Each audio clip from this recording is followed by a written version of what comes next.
Bonjour à toutes et à tous. Salam alaikum wa rahmatullahi wa barakatuh.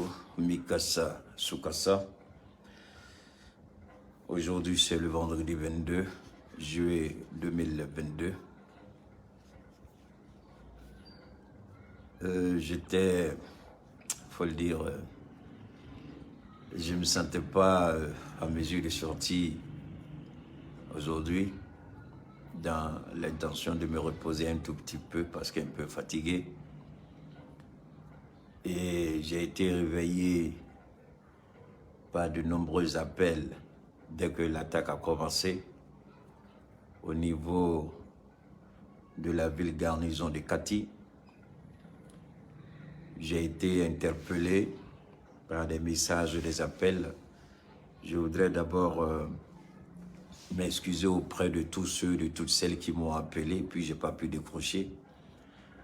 Parce que j'étais sérieusement dit, j'étais très fatigué. Et puis ensuite, je venais à peine de me coucher. Hein? Je ne dors pas vite. Alors, je me disais que c'était vendredi. Bon, ben, il fallait que je me reposais un tout petit peu. Alors, comme Dieu propose, l'homme dispose. À ma grande surprise, la ville garnison, qui est le symbole même de l'État, l'État, hein, c'est le symbole de l'État. En temps normal, c'est Koulouba qui est le symbole de l'État. Mais nous sommes dans une situation exceptionnelle. Nous sommes dans une transition civilo-militaire. Donc, le symbole ici de l'État, ce n'est pas nécessairement Koulouba, mais plutôt la ville garnison de Kati. Alors, je vais essayer. Si on devient long, ce n'est pas grave, hein, parce qu'il faut qu'on comprenne bien. Il ne suffit pas de faire des courtes vidéos pour que beaucoup de gens regardent, mais il s'agit de faire des vidéos pour expliquer. Hein? Je voudrais donc d'emblée dire à ceux qui veulent des vidéos courtes, aujourd'hui là, je ne suis pas certain si vous allez être servi, parce qu'il faut qu'on explique.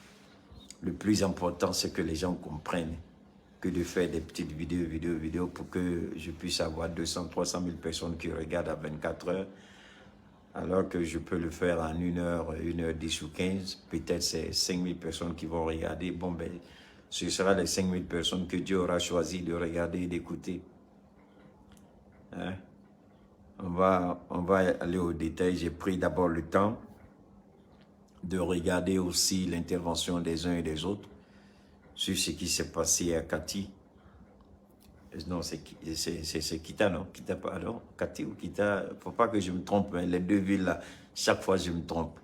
Donc, aidez-moi au cas où je fais une erreur rapidement rectifier pour ne pas que je fasse l'erreur sur les deux villes.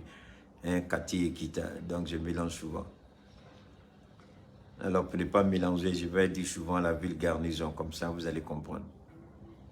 Alors, avant de commencer, je voudrais que vous gardiez en esprit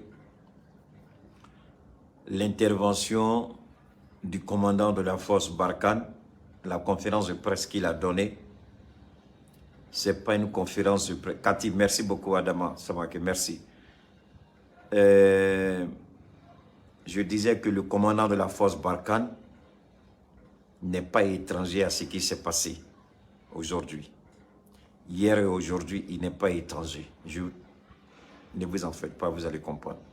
Je répète, le commandant de la force Barkhane de la République française n'est pas étranger à ce qui s'est passé aujourd'hui et ce qui s'est passé hier. La France d'Emmanuel Macron, je ne parle pas de la France de tous les Français. Je parle de la France d'Emmanuel Macron. Cette France-là n'est pas étrangère à ce qui s'est passé hier et aujourd'hui. La Côte d'Ivoire d'Alassane Ouattara, ce n'est pas la Côte d'Ivoire de tous les Ivoiriens, mais je parle de la Côte d'Ivoire du mythomane, du kleptomane, de l'hystérique, Alassane Dramane Ouattara, il n'est pas étranger à ce qui s'est passé.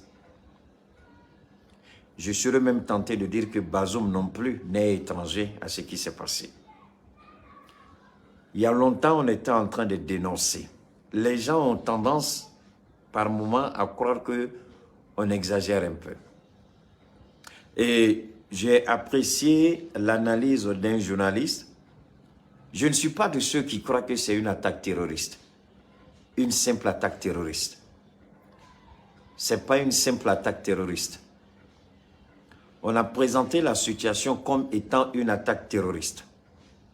C'est Amadou Koumfa. Vous vous souvenez encore, je n'aime pas quand j'ai raison. Par moment, je souhaite que la contradiction m'amène à dire « Ah, ça c'est comme ça ». Je n'aime pas avoir chaque fois raison et ça me gêne beaucoup. En d'autres termes, ça veut dire que je ne suis pas écouté et les gens continuent toujours de faire les mêmes erreurs. Lorsque les gens sont sortis à l'époque, pratiquement tous les chroniqueurs et activistes pro-transition, pratiquement tout le monde, j'étais le seul. Ils ont tous dit que Amadou Koumfa c'était fini. La Katiba d'Amadou Koumfa c'était terminé. Après l'attaque de Mora, j'ai dit faites beaucoup attention à ce que vous dites. Ne faites pas danser les Maliens et puis ensuite les Maliens seront surpris. Faites attention. Les terroristes, ils sont dangereux. Faites attention. Ils se reconstituent aussi rapidement que possible. Faites attention. À l'époque, on a dit Amadou Koumfa était affaibli, il était fini. J'ai dit, je ne suis pas d'accord avec ce que vous dites. Ce n'est pas que je mens. La vidéo, elle est là. Vous n'avez qu'à aller, par rapport à l'attaque de Mora, vous n'avez qu'à aller écouter tous les activistes qui ont parlé, tous ceux qui ont vu te parler, tous ceux qui ont vu te danser sur tous les toits.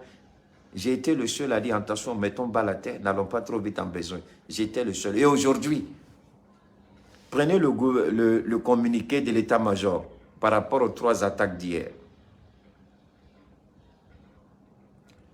Merci beaucoup, Kaboré. Je l'ai dit.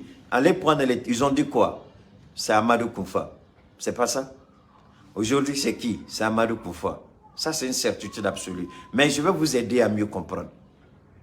Qui a tendu son micro à Amadou Koumfa, qui est sorti et qui a en même temps... Amadou Koumfa, la France n'a-t-elle pas porté le message d'Amadou Koumfa jusqu'aux Nations Unies? Quand Amadou Koumfa est sorti pour dire que... comment on appelle ça? Les tueries qui ont eu lieu, ce n'est pas lui, ce sont les FAMA. Alors, depuis quand on tend le micro à un terroriste et on essaie de discréditer la version d'un gouvernement par rapport aux propos d'un terroriste? Depuis ce jour-là, j'ai dit, faisons beaucoup attention. Depuis ce jour, les autorités maliennes devaient être sur les gardes. Depuis ce jour, et je suis sûr que Assimi Goïta était sur ses gardes, je suis sûr que l'ensemble des forces de défense républicaine du Mali étaient sur les gardes. Depuis ce jour-là, l'armée malienne était prête. Depuis le jour où la France a osé dire qu'un terroriste dit vrai, l'État malien dit faux. Depuis ce jour-là, j'ai commencé à regarder. Rappelez-vous, il n'y a pas longtemps, je dis, j'ai peur. Quelqu'un m'a dit, Keïta, quand toi tu dis tu as peur, c'est que c'est grave. Il y a des gens qui m'ont appelé en privé. Ils m'ont dit, Keïta, ce que tu dis est grave. J'ai dit, oui, ce que je vois venir n'est pas bon. J'ai peur de ce que je vois venir. Ça ne remonte pas à 1 mois. Ça ne remonte même pas à 2 semaines. Si je me trompe encore, dites-moi que je me trompe. C'est pourquoi je ne me suis pas précipité pour sortir. Je me suis calmé. J'ai dit, j'ai peur. Ce que je vois venir là, si vous voyez ce que je vois venir, j'ai dit ça. J'ai dit, je suis désolé, j'aurais souhaité que Dieu vous permette de voir ce que je vois venir.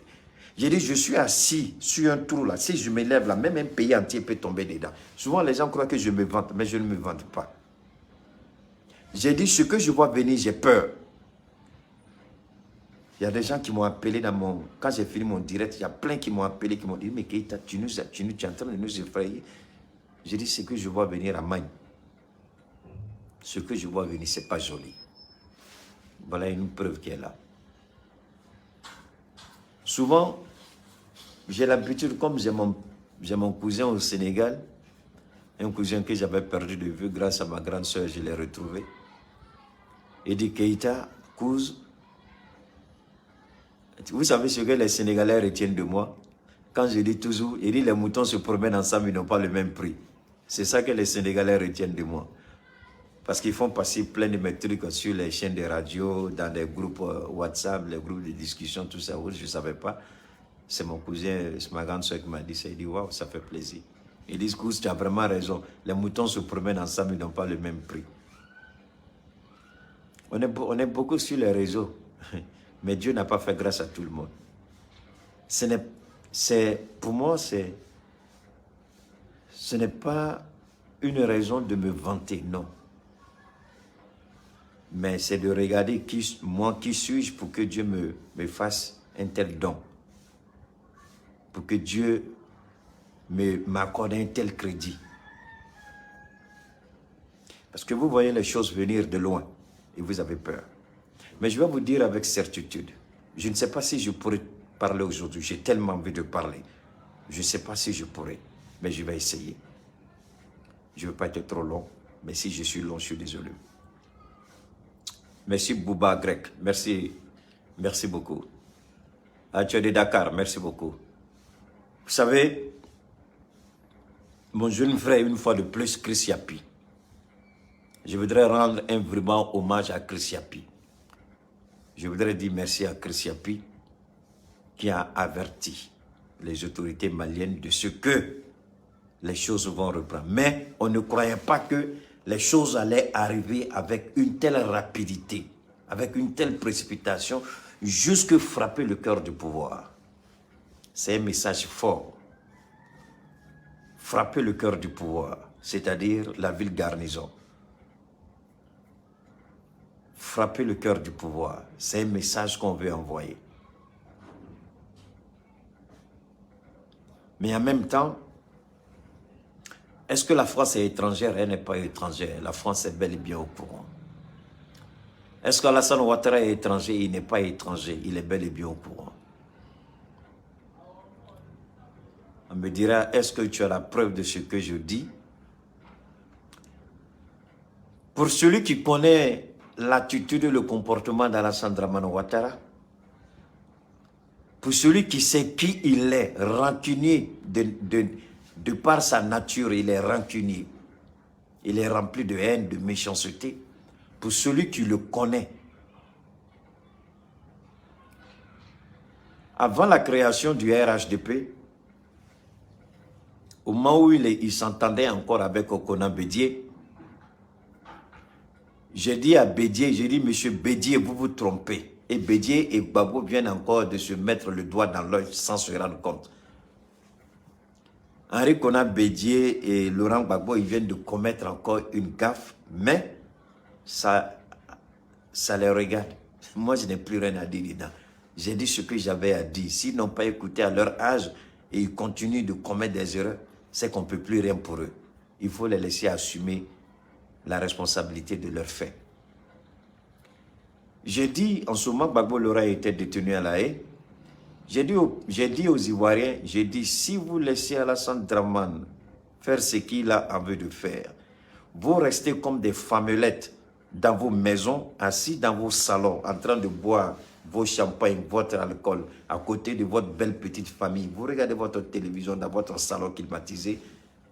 Ce qui va vous tomber dessus sera vilain à voir. On ne m'a pas écouté. Aujourd'hui, les Ivoiriens crient sur tous les toits. Est-ce que Ouattara, c'est son problème? Il continue. J'ai dit à Bédié et Soro Guillaume, qui à l'époque, Soro Guillaume était encore président de l'Assemblée nationale, Bédié était encore en de bons termes à Ouattara. Je dis, vous deux là, si vous avez la chance, vous serez vivants, mais il n'y a pas mis vous là. Si un n'est pas en prison, l'autre sera en exil. À l'époque, tous ceux qui aujourd'hui là sont du côté de Soro, activistes, qui combattent Ouattara, à l'époque, ils étaient tous du côté de Ouattara. Ils m'ont tous insulté. Ils m'ont tous insulté. Tous ceux qui sont à Paris aujourd'hui, là, GPS là, qui font parler de Soro là. Et tous m'ont insulté à l'époque quand j'ai dit ça. J'ai dit, c'est pas grave. La vérité viendra. Vous allez, quand tu connaîtras la vérité, on dit qu'on a même là, elle va te, enfin il y a une expression là, on dit connais la vérité puis tu seras délivré, un truc comme ça. Aujourd'hui, ils connaissent tous la vérité. Les plus honnêtes m'ont appelé pour me demander pardon. J'ai dit non, c'est parce que j'ai vite compris avant vous, mais on est dans la même logique. J'ai dit Ouattara est dangereux. Alors, que s'est-il passé? Des Ivoiriens ont été arrêtés parce qu'il faut remonter quelque part. Il faut remonter quelque part. Mais avant de remonter, depuis l'intervention, permettez-moi de revenir rapidement, l'intervention du... Oh là là, permettez-moi une seconde. Depuis l'intervention du commandant de la force Barkhane, permettez-moi, ok, j'espère que je vais pouvoir trouver ce que je recherche. Depuis l'intervention du commandant de la force Barkhane, il a dit... Attendez, non, c'est pas, je vais pas, non, pas ici. Il a dit, le commandant de la force Barkhane, il a attaqué le Mali. Il a insulté le Mali. Je dirais même qu'il a, il a même rabaissé le Mali. Attendez, je vais chercher, voilà, je crois que ça doit être là. Si je ne me trompe pas, hein. Attendez, je vais voir. Permettez-moi, je vais vérifier d'abord. Je vais vérifier que c'est bien là. Ok. Voilà, je crois que ça doit être ici. Attends, non, je suis allé trop loin. Attendez. Vous allez écouter, je vais vous faire écouter le commandant de la force Barkhane qui est en fin d'émission. Il a animé une conférence de presse. Dans la conférence de presse, tous les esprits avertis. Personnellement, je craignais quelque chose, mais il faut dire, je ne m'attendais pas à voir les choses se dérouler avec une telle rapidité. Depuis que j'ai écouté le commandant de la force Barkhane, il a dit quelque chose. Il a averti, mais c'est pas comme il a dit attention, non. Ces accusations étaient un message pour dire faisons attention, il y a quelque chose qui est sur le point de se dérouler. On va l'écouter et ensuite, Chris Yapi aussi nous avait interpellé. Et dit, Ouattara et Macron ont échangé. Et l'objectif est de maintenir la pression selon Macron, ceux qui peut-être vont dire en quoi est-ce que Ouattara est impliqué. Tout le monde sait très bien que Ouattara, c'est le bon petit d'Emmanuel Macron, quand bien même qu'il est plus âgé qu'Emmanuel Macron. Parce que son fils David et sa fille Catherine, tous deux sont plus âgés qu'Emmanuel Macron. Donc, il est le père, Emmanuel Macron est le fils. Mais par rapport aux relations bilatérales des deux États, il est le bon petit de son propre fils. J'ai dit, il est le bon petit de son propre fils. Il est l'envoyé, il est le facteur, il est l'exécutant de la France. On va essayer d'écouter. Attendez, je vais essayer de revenir assez rapidement. Attendez, voilà. Permettez-moi de revenir rapidement. Je veux... Non.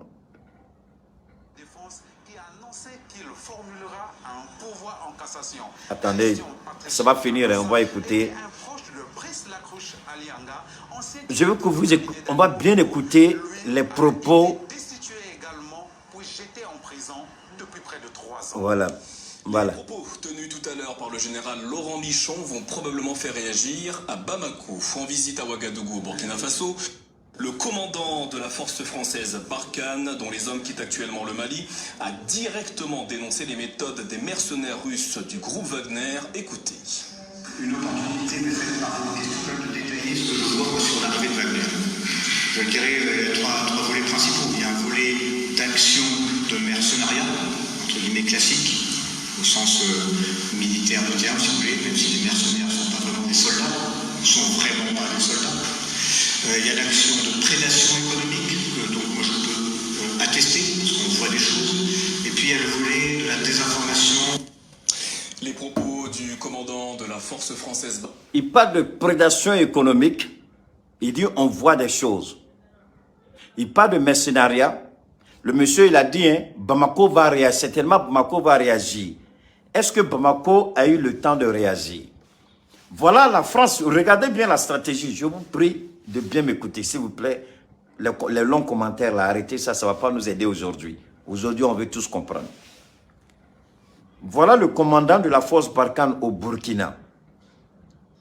C'est 2 ou 3 jours. Hein. Il dit qu'il y a des mercenaires, il voit des mercenaires. Mais jusqu'à la date d'aujourd'hui, la France n'a jamais été capable de produire la moindre petite preuve de mercenaires. La seule chose que la France a produite, c'est lorsque les FAMA devaient prendre position, ou du moins possession, du camp militaire de Barkhane. Je ne sais pas, là où ils sont partis, et puis après on dit qu'il y a eu des corps qui ont été découverts. Et curieusement, le drone français était bien pointé, et le drone là était sur, je crois, les militaires maliens aidés d'instructeurs russes, de formateurs russes. Ils ont vu Gossi, merci beaucoup. Donc à Gossi, ils étaient en train de recouvrir les corps qu'ils ont découverts non loin du camp. Mais ce qui est intéressant, ce qui fait que cette thèse de la France n'a jamais pu aller loin, c'est-à-dire le degré de putréfaction des corps, c'est-à-dire le degré de pourrissement des corps. Les corps étaient en dégradation avancée. Des gens qui venaient à peine de prendre possession d'un camp, ils découvrent un charnier où il y a des corps avec une dégradation très avancée. Des gens qui venaient de prendre le corps il y a 3 jours. Je vous en prie, on a tous vu soit le corps d'un chien qui vient d'être tué peut-être il y a 2 ou 3 jours, ou sinon plus, ou un chat, ou un autre animal dans la rue en passant. Alors quand vous regardez le corps en décomposition, ça fait combien de jours? Donc les Maliens, ils ont vu des corps. Vu l'état des corps, les corps sont là, ça fait au moins des semaines.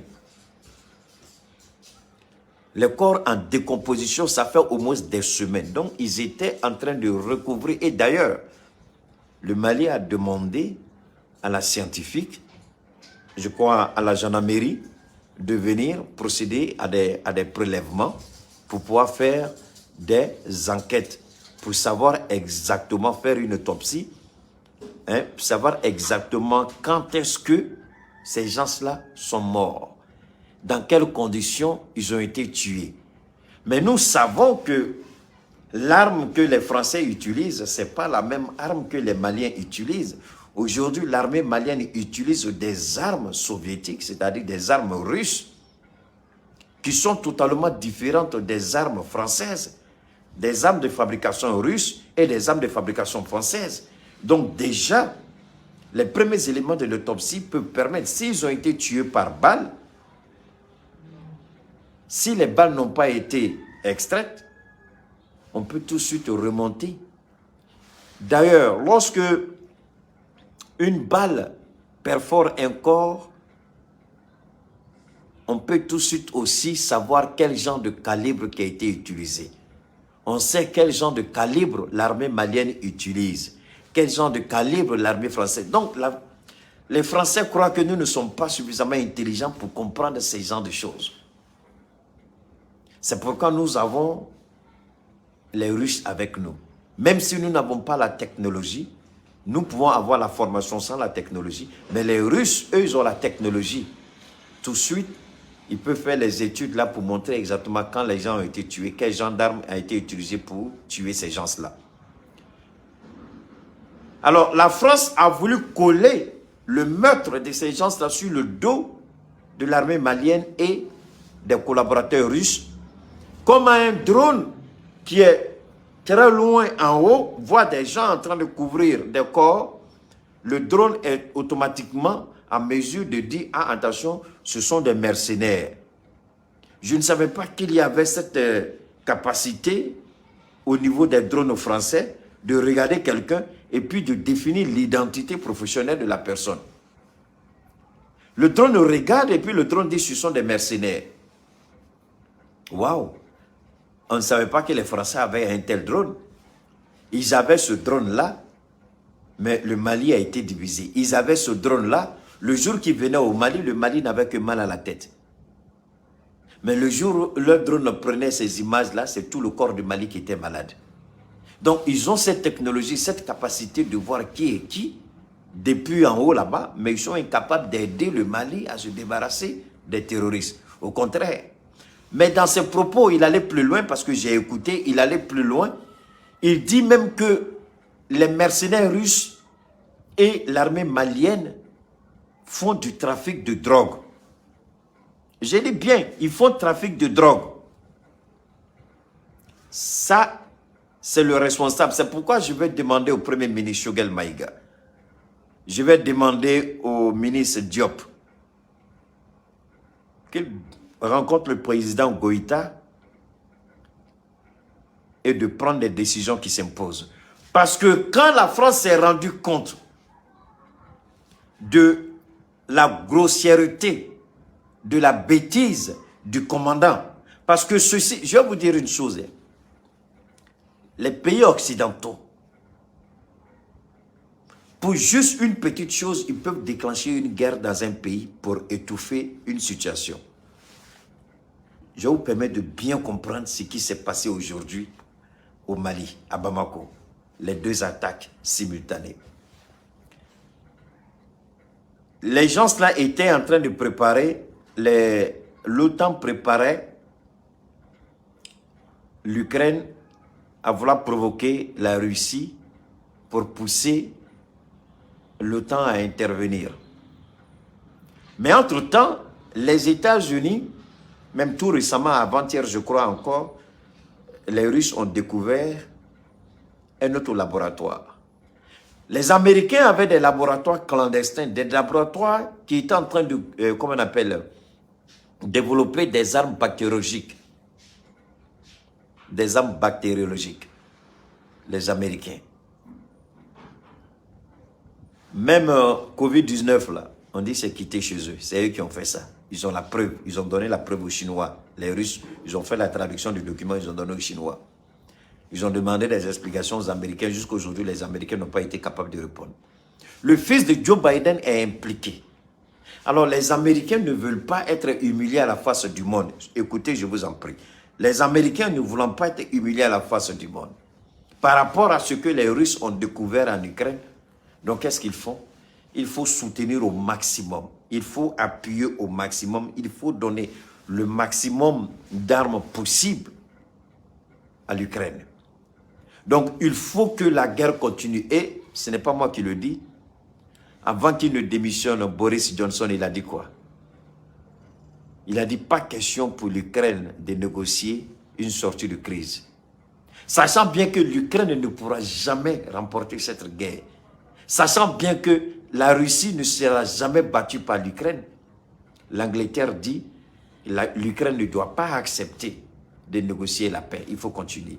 Il faut continuer. Pourquoi? Parce qu'on a découvert des laboratoires.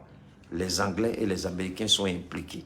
Donc, pour camoufler ce qu'ils étaient en train de faire en Ukraine, ils maintiennent l'élan de guerre de l'Ukraine. Croyant que peut-être la Russie, c'était ça aussi leur mauvais calcul, la Russie n'allait pas pouvoir tenir. Mais ils se rendent compte qu'ils ont fait un faux calcul. Ils n'ont plus le choix. Alors, c'est la même chose. La France se rend compte que son commandant, le commandant de la force Barkhane, dans son intervention, il a dit plein d'éléments qui peuvent